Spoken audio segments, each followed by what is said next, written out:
mahatsiaro tena no verezin-jo tamin'ny toerana fivelomany ireo tatsapamboly anarivony ao anatin'ny fokotany folo voakasiky ny adi-tany amin'ny orinasa Cotonara Real Estate any amin'ny distrika amin'ny Mampikony Sport Berger. Mbo mangataka zahay amina lalana mba hiasa amin'ny tanindrazana akato amin'ny an-tantsaha. Voasokady sy hopobody-tany izy ireo noho ny tany izay nampiasainy an-taona maro nefa efa misoratra amin'ny anaran'ny orinasa Cotonara Real Estate ao anatin'ny vondron'ny orinasa Sokota. Ny andaniny izay mikontrany orinasa zany tia hidongo tany ho andreo. Ny orinasa indray amin'ny mahasisy tompony dia misiriziry fa ho anazara-dalàna tany mpanjanaka teo aloha ity tany misy olana ity.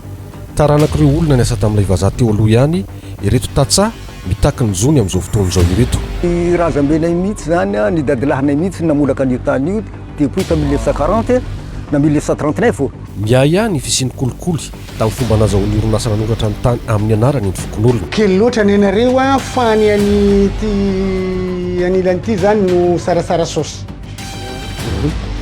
Nantaovan'ny vola tsy hitanay fa le service de domaine misy le niteny taminay. Tsy andrenesam-peo isam-pandrarahan'ny fananantany eo anatrehany didina avoakan'ny fitsarana mitaky ny amoahana ny atota taratasy mamindra ny tany amin'ny anaran'ny orinasa Cotonara Real Estate. Dia izay zany tsy nivalihany fa dia nilany nirirarira teo avao jusky androany.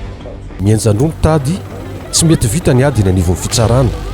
Mahatsiaro tena ho malagasy nefa voailika eo amin'ny tanindrazany ny mpamboly mitaky ny zony.